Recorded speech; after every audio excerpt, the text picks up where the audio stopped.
इस पर राना एहसान साहब, जिस तरह से हुमायूं साहब कह रहे हैं कि ये जो तश्कील है बेंच की, इसी से ये एक प्रॉब्लम जो है वाज़े हो जाती है।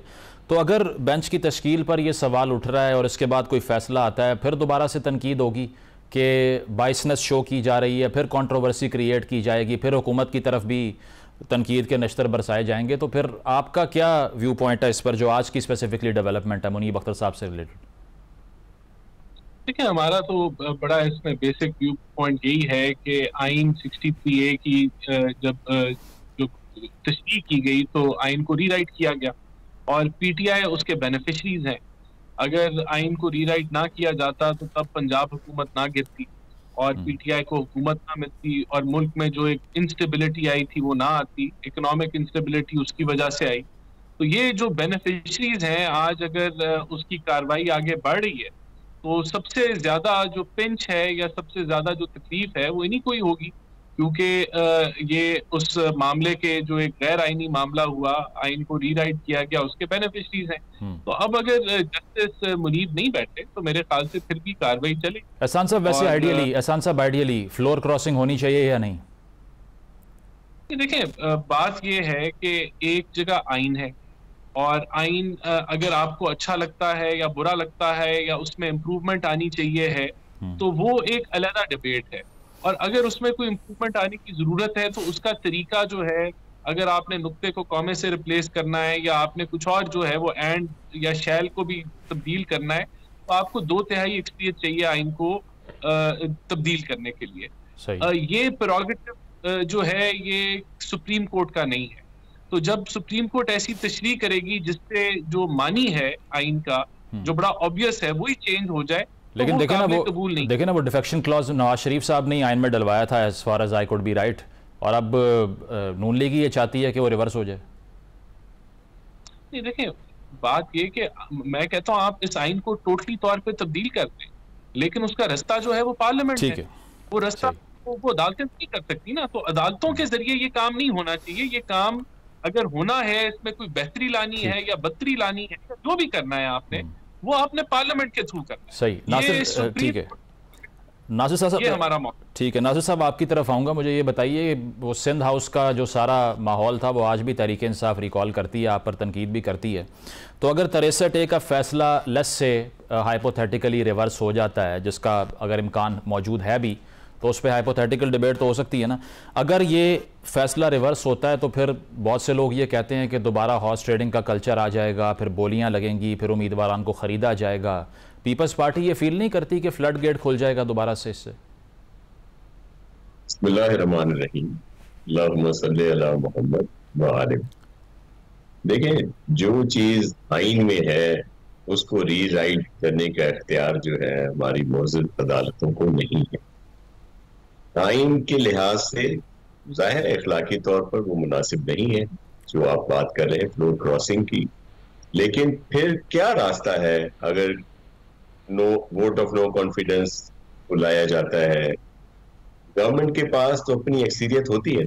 ये तो अब है कि जी चले मुख्तलिफ 2-3 पार्टीज आपस में मिलती हैं, कोलेशन होता है, फिर जाके गवर्नमेंट की फॉर्मेशन होती है।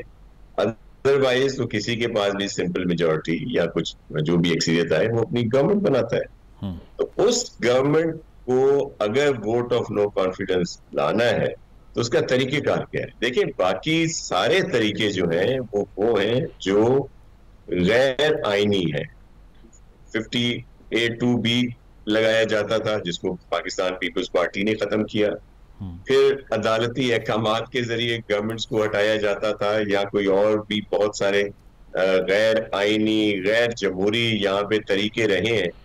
अगर आइन में एक प्रोविजन है, और खैर से पहली ये गवर्नमेंट थी पीटीआई की जो वोट ऑफ नो कॉन्फिडेंस के जरिए आईनी तौर पर जिसको जाना पड़ा खान साहब को, जिसको उन्होंने रिजीम चेंज कह के आपके खिलाफ ऐसा बयानिया बनाया कि अब भी सोशल मीडिया पर छाए हुए हैं। जी जी बिल्कुल, वो रिजीम चेंज कह के एक डोनाल्ड लू का पता नहीं कुछ लेके, और फिर अब तो आपने देख लिया किस तरह वही अमेरिकन सेनेटर्स जो इसराइल को सपोर्ट करते हैं वो बहुत तारीफ करते हैं खान साहब की, इसराइल वाले बहुत ज्यादा तारीफ करते हैं खान साहब की। तो वो एक बड़ी दास्तान है कि क्या सिलसिला था जिसको सब लोग कहते थे कि ये प्लांटेड है और बहुत सिलसिले हैं, मैं बहुत ज्यादा कहूंगा तो सेनेटर साहब मेरे बड़े भाइयों की तरह हैं, बुरा मान जाएंगे।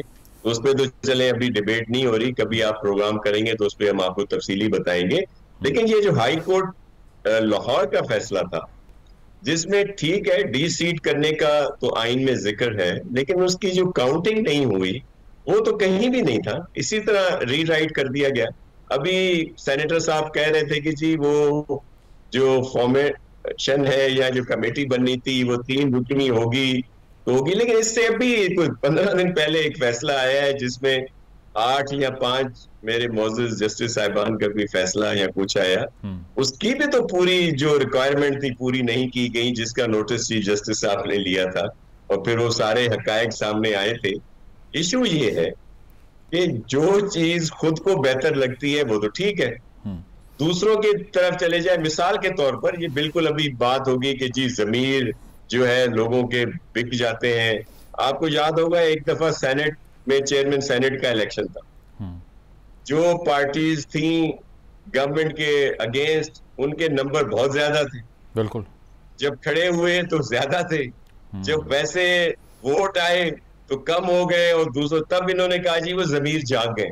जब इनके हक में कोई बात जाए तो लोगों के जमीर जागते हैं, ठीक जब वो कोई अपना सही फैसला दें तो उनके जमीर बिक जाते हैं। सही। तो ये फैसला कौन करेगा? तो ये सिर्फ अपने मतलब की बात जो है ऐसा नहीं होना चाहिए। मतलब लेकिन नासिर साहब इसी के तनाजुर में आपने ये भी कंफर्म कर दिया कि जमीर जगाने का प्लान है वैसे आपका? नहीं, मैं तो आपको वैसे एक बात मैंने की कि दूसरा तरीका क्या है। सही। किसी के खिलाफ वोट जाने का नो कॉन्फिडेंस अगर लिखा है आइन में तो कैसे जाएगा? ठीक है, मैं जरा हुमायूं साहब का इस पे मौक़िफ़ ले लूं। फिर देखिए, फिर जाहिर है फैसला एक है कि वो डी सीट होगा, दोबारा जाएगा इलेक्शन प्रोसेस में, वहां के हल्के के लोग फैसला करेंगे, और जाहिर है अगर किसी वो नहीं जीतता उसके हल्के वालों ने उसको रिजेक्ट कर दिया, अगर जीतता है तो उसके फैसले को उन्होंने मान लिया। बिल्कुल। तो ये सिलसिले आइन में है, उन पर अमल होना चाहिए, रीराइट नहीं होना चाहिए।